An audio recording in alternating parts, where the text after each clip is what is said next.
After at least a dozen years in the shadows, cyber warfare is gradually emerging into daylight. While cyber weapons were mostly developed and used by intelligence agencies as part of secret missions, they are now becoming an acknowledged military option during conflicts. Here are predictions about how cyber warfare will evolve over the next year. CIT Leader's Guide to the Threat of Cyber Warfare. Tech Pro ResearchThe cyber arms race will accelerate. Having a cyber warfare capability is the latest must-have for many nation-states, which has sparked a cyber arms race that shows no sign of slowing down. NATO, for example, recently updated its strategy to include the potential use of cyber weapons alongside traditional munitions. In the short term, this will likely mean that researchers will find a ready market for the zero-day exploits, as governments continue to build their stockpiles. However, as intelligence agencies and the military spend more on building up cyber weapons, there will come, inevitably, pressure to prove the worth of that investment. Cyber weapons will become a standard feature of warfare, as NATO Secretary-General Jens Stoltenberg said recently, noting the use of cyber weapons against ISIS in Iraq and Syria. In any military conflict, cyber will be an integrated part. The actual type and sophistication of the attacks deployed will vary. An opponent with little in the way of tech to disrupt will require a different set of options to one with a sophisticated infrastructure to defend. More about IT security. No doubt there will still be extremely sophisticated cyber weapons developed and deployed against specific extremely high-value targets, although we may not hear about them. But the use of more standard cyber weapons and techniques will become commonplace. Cyberspace is now considered just another part of the battlefield. Stealthy cyberwar preparations will continue. There will be no let-up for energy companies, high-tech manufacturers and government agencies. State-backed actors from many nations will continue to poke and pry at their systems, looking for access to those all-important industrial control systems, which could be used to cause chaos at a later date. Some of these companies may still not even consider themselves to be potential targets because, unlike a big bank, they don't have much worth stealing.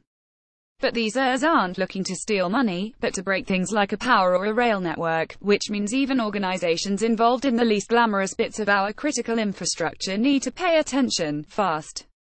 Weaponized ransomware will be your next big headache. Ransomware has been at the heart of some of the biggest security stories of this year, and it will be the same in 2018. But the motivation of ransomware users is shifting in an even more dangerous direction. Up until now, most ransomware has been used to extract a ransom, usually an albeit untraceable Bitcoin, from those unlucky enough to be hit with it.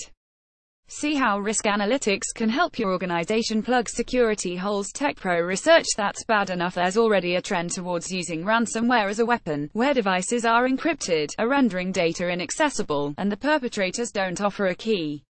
It's not hard to see this weaponized ransomware being utilized, perhaps by us loosely aligned with a nation-state, to cause problems for rivals. The only problem is that these kinds of attacks can rapidly spiral out of control. Even if you aren't the intended victim, you might still get hit. The IoT will be a cyberwar and cyber-espionage goldmine. Unsecured Internet of Things devices like webcams and routers have already press-ganged into a botnet mirror, which was then used to carry out distributed denial-of-service attacks against websites. But because that secret double-life didn't really affect the day-to-day performance of these gadgets, owners probably barely noticed and likely cared even less. But it's easy to imagine a situation where the growing armada of IoT devices could be used against us, too.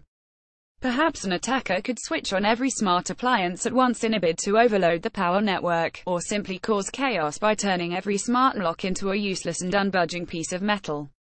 IoT gadgets are also brilliant tools for cyber espionage. We are literally filling our homes and offices with cameras and microphones that are far too easy to. That's going to generate a fantastic trove of data that could be used to locate or even blackmail high-value targets. Failure to patch will be the cause of another giant security disaster. Everyone gets very excited about zero-day exploits, previously undiscovered holes in software that can be used to attack systems and against which there is no defense. Stuxnet used at least 4 different ones. But already known vulnerabilities will continue to be by far the biggest source of gaps in IT defenses, unexploited by nation-staters and criminals alike. New software vulnerabilities are being found on a daily basis, and vendors publish new patches and updates almost as regularly. Keeping up with that flow is hard, especially if the patches are for key systems and may need testing.